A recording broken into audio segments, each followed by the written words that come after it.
নমস্কার, আমি সৌমি। তোমরা দেখছো সৌমিস ডেলি লাইফ। আমার নতুন একটা ভিডিওতে তোমাদের সকলকে স্বাগত জানাই। কারেন্ট অফ হয়ে গেছে, তাই রান্নাঘরের লাইটটা বন্ধ। মা এখানে একটা কড়াই বসিয়েছে, বড়ি বার করে রেখেছে। এই যে পাঁচমিশালি তরকারি হবে বড়ি দিয়ে। এখানে ডাঁটা আছে, বিনস আছে, কুমড়ো, আলু, বেগুন, আর এখানে লাউ দিয়ে মটরের ডাল হবে। আর বাবা একদিন আগে বাজার থেকে কুল এনেছিল, তো এই কুলটা মা এখানে ভিজিয়ে রেখেছে। ঠান্ডা জলে ভিজানো, ঠান্ডা জল ধুয়ে ভিজিয়ে রেখেছে। কুলের টক হবে। এখন এই রকম টক চাটনি দিয়ে ভাত খেতে ভালোই লাগে। চলো তোমাদেরকে তাহলে দেখাই রান্না। প্রথমে মা সর্ষের তেলে একটু বড়িগুলো ভেজে নিচ্ছে।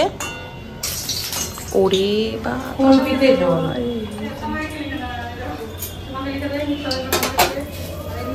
খুব ভালো।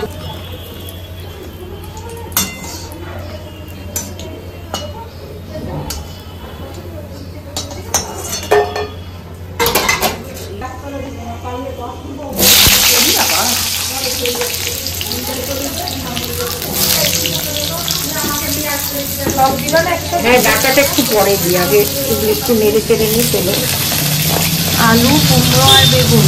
হ্যাঁ, আর দিন। ও আচ্ছা, ডাটাটা ভাজার দরকার না, ডাটাটা একটু পরে নেড়ে তখনই ওখান থেকে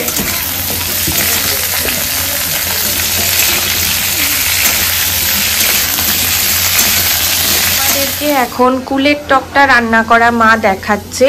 এইভাবে টক ভাতের সাথে দুপুরবেলায় খুব ভালো লাগে খেতে। তরকারিটা বড় গ্যাসে সরিয়ে দিয়েছে, আর ছোট গ্যাসে আর একটা কড়াই বসিয়েছে। কি সব ধোঁয়াগুলো কেন যে মুখের মধ্যে আসে। সর্ষে আর শুকনো লঙ্কা তারা পড়ে যাচ্ছে। বাবা, লঙ্কার কি ঝাঁজ। কুলগুলো দিয়ে দিলাম মুখের মধ্যে। বাইরে বলি সবই মুখে আসছে।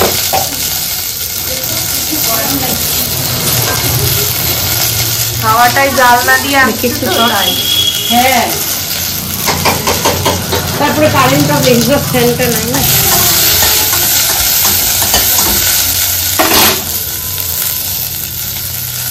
কি করবো?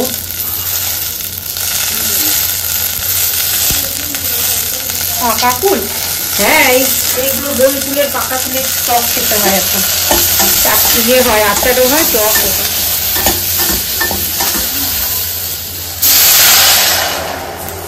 এই পাতলা টকই ভালো লাগছে। ফুটে উঠলে চিনি দিয়ে দেবো। জল মতো ফুটছে। হ্যাঁ,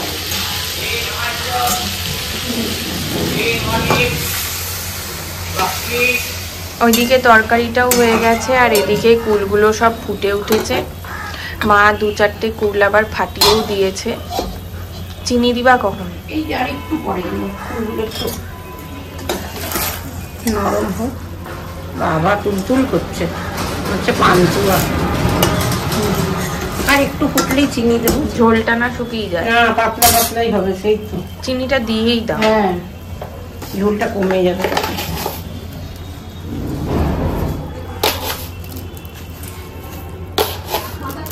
এটা টক মিষ্টি খায়, বেশি মিষ্টি খায় না। টকই থাকবে। পান্তুয়া, ছোট পান্তুয়া মনে হচ্ছে। হ্যাঁ, হলে একটু নুনটা দেখে নিলাম। নুন টক।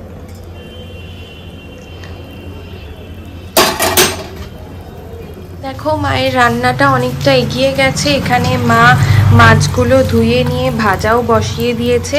আজকে বাবা বাজার থেকে কেবল রুই মাছের পেটি এনেছে, কত বড় বড়। রুই অথবা কাতলা হবে, এখন দেখে বোঝা যাচ্ছে না। আর তরকারি, কুলের টক দুটোই হয়ে গেছে। এখন মাছের ঝোল হবে, তারপরে ভাত বসবে, ব্যাস। মায়ের এখানে মশলা কষাচ্ছে, মাছ ভাজা সব হয়ে গেছে। প্রায় সবই পেটি এনেছে, দুটো, কেবল দুটো না তিনটে গাদা। তো কাতলা মাছের পেটি, এদিকে তেলটা পেটিতে দেখা যাচ্ছে। রাত্রে বাবার নিমন্ত্রণ আরো মাছ ছিল, সব রেখে। হ্যাঁ হ্যাঁ, এই কটা দিয়ে আমাদের দিনের বেলায় হয়ে যাবে। আর রাতে তো আমি মাছ খাই না, কাতলা মাছের জন্য আজকে একটু ঝোল কম দিও, মশলার পরিমাণ অনুযায়ী। আর অল্প দেব, আজকে বেশি ঝোল। হ্যাঁ, ভাতটা করলেই হয়ে যাবে। দুপুরবেলা সব রান্না হয়ে গেছে, চলো তোমাদেরকে একটু দেখিয়ে দিই। দেখো আজকে আমাদের মেনু, প্রথমে 5 তরকারি বড়ি দিয়ে, এখানে আছে কাতলা মাছের ঝোল, আর এখানে হচ্ছে পাকা কুলের টক। টকটার যেই ঢাকনাটা মা সরিয়েছে দারুণ গন্ধ বেরোচ্ছে। আর এখানে ভাত। দুপুরবেলায় খাওয়া দাওয়া সেরে একটু রেস্ট নিচ্ছিলাম, তাই করতেই কুশল চলে এসেছে, আমিও রেডি হয়ে গেছি। এখন আমরা একটু মেলায় যাচ্ছি, যে দ্বিতীয় বহরমপুর মেলাটা এসেছে ওটায়।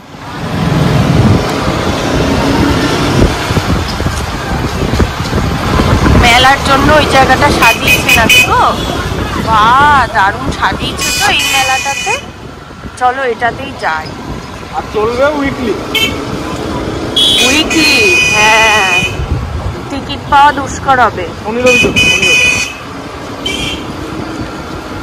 আচ্ছা, ফেরত আসার সময়ও নিশ্চয়ই ইয়ে হবে, ফেরত আসার সময়ও কোর্টে দাঁড়াবে নিশ্চয়ই।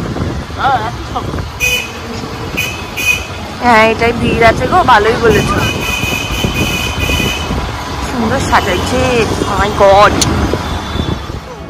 আমরা মাঠের ভেতরে চলে এসেছি, গাড়িটা পার্কিংয়ে রেখে গাড়ির জন্য একটা টিকিট নিয়ে আর দুজনকার 10 টাকা দিয়ে দুটো টিকিট কেটে এখন মেলাতে ঢুকছি। এই মেলার গেটটা একটু অন্যরকম করেছে, একটু ওপর দিয়ে উঠে তারপর আবার ভেতর দিকে সিঁড়ি দিয়ে নামা। আর এই মেলাটার চারিধারে খুব সুন্দর সুন্দর লাইট দিয়ে সাজিয়েছে, দেখতে খুবই ভালো লাগছিল।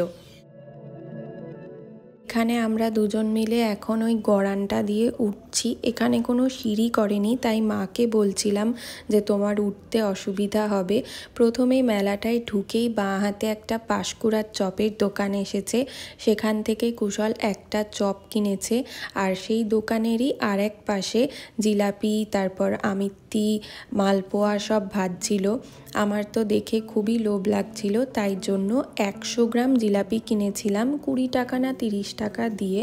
তো 100 গ্রামে এই 3টে বড় মতো জিলেপি আর একটা ছোট্ট জিলাপি উঠেছিল।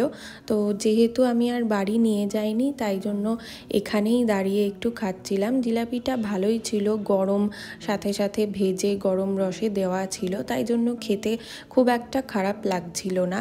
তবে ওই বহরমপুর মেলার জিলাপিটা বেশি ভালো খেতে। এখানেও একটা শাড়ির দোকান এসেছে, তবে এই শাড়ির দোকানটা বাংলাদেশের কিনা ঠিক বুঝতে পারলাম না, কারণ অ্যাড্রেসটা বাংলাদেশ লেখা ছিল না।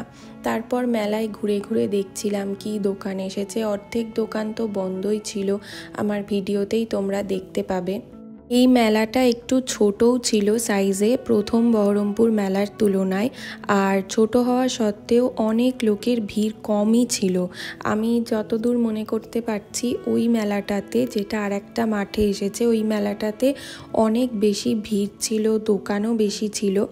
তারপরে আমরা এদিকে খাবার দোকানের দিকে এসে একটা ভালো জিনিস দেখতে পেলাম, সেটা হচ্ছে বয়েলড কর্ন, ভালো করে চাটের মতন করে মাখিয়ে দিচ্ছিল শসা কুচি দিয়ে, তো সেইটা একটা নিলাম। তারপর এখানে এটার দাম নিয়েছিল 80 টাকা, জানি না বেশি নিয়েছিল না কম নিয়েছিল, তবে পরিমাণ সত্যিই খুব কম ছিল, কিন্তু খেতে খুব ভালো ছিল। কর্নটা ফ্রেশ ছিল আর কর্নটা সিদ্ধ ছিল, ভাজা টাজা কিছু ছিল না। তখনও জানতাম না যে এই কর্নটাই আমাদের এই বহরমপুর মেলাটায় খাওয়া সবথেকে ভালো খাবার হতে চলেছে। ধীরে ধীরে ভিডিওটা দেখলে তোমরা বুঝতেই পারবে এই মেলার খাবার খেয়ে আমাদের অভিজ্ঞতা খুব একটা ভালো হয়নি। দ্বিতীয় স্টলটা, কর্নের পাশের স্টলটাই ছিল একটা দীঘা ফিশ কর্পোরেশন নাম লেখা ছিল স্টলটাতে। এখানে মাছের প্রচুর ধরনের আইটেম ছিল, আর তার সাথে চিকেন পকোড়া এইসবও ছিল। তো আমরা একটা পার্শে মাছ ভাজা নিয়েছিলাম। আমরা সত্যিই বুঝতে পারছিলাম না যে মাছটা আদৌ পার্শে ছিল কি না, কারণ আমি এত বড় পার্শে মাছ আমরা কেউই এর আগে না দেখেছি না খেয়েছি। তো প্রথমে এখানে আমি খেতে গিয়েই একটা বাধার সম্মুখীন হলাম, যে সেটা হলো মাছের পেটের দিকটা একদমই পরিষ্কার করা ছিল না, আর খেয়েও খুব একটা ভালো লাগছিল না, কেমন পচা পচা একটা ফ্লেভার আসছিল মাছটা থেকে। না খেও না। তারপর একটা পাওভাজির দোকান দেখতে পেয়ে আমরা 1 প্লেট পাওভাজি নিয়েছিলাম। পাওভাজিটা ফ্রেশ ছিল, খেতে খুব একটা টেস্টি না হলেও ঠিকঠাক ছিল, কিন্তু এই পাওভাজিটা ছিল মারাত্মক ঝাল। আমি তাই জন্য 1 গ্রাস খেয়েই আর খেতে পারিনি। কুশলের ঝালে কোনো অসুবিধা হয় না, তাই জন্য ও খাচ্ছিল, আর আমার এত ঝাল লাগছিল যে আমি বাধ্য হয়ে 1 বোতল জল কিনে জল খাচ্ছিলাম। তারপর চলে এসেছিলাম একটা মকটেলের স্টলে। সত্যি কথা, এই মকটেলটা খেতে খুবই ভালো ছিল। আমরা একটা অরেঞ্জ ফ্লেভারের মকটেল নিয়েছিলাম, মিরিন্ডা দেওয়া ছিল। এটা খেতে কিন্তু খুবই ভালো ছিল, খুব একটা কনকনে ঠান্ডাও ছিল না, তার জন্য আমি 2-3 সিপ খেয়েছিলাম। বেশ কিছুটা খাওয়া দাওয়ার পর মেলাটা একটু ঘুরে ঘুরে দেখছিলাম কি এসেছে না এসেছে। তারপর একটা পাপড়ি চাটের স্টল দেখে সেখানে মুখটা ভালো করার জন্য পাপড়ি চাট খেতে গেছিলাম, কিন্তু পাপড়ি চাটের পাপড়িগুলোতে ভীষণ তেল চিটে গন্ধ ছিল। তারপর লাস্টে কুশল একটা আইসক্রিম নিয়েছিল, দিয়ে আমরা ডিসঅ্যাপয়েন্টেড হয়ে বাড়ি ফিরে চলে এসেছি। এই যে এখানে পার্কিংয়ে কুশল বাইকটা বার করে নিচ্ছে, এখনই আমরা বাড়ি চলে যাব। সত্যি কথা, এই মেলার খাবার দাবার খুবই খারাপ ছিল। চলো তাহলে আজ ভিডিওটা এই পর্যন্তই রাখছি। ভালো লাগলে অবশ্যই একটা লাইক করো, সাবস্ক্রাইব করো। দেখা হবে নতুন একটা দিনের ভিডিও নিয়ে খুব তাড়াতাড়ি। টাটা।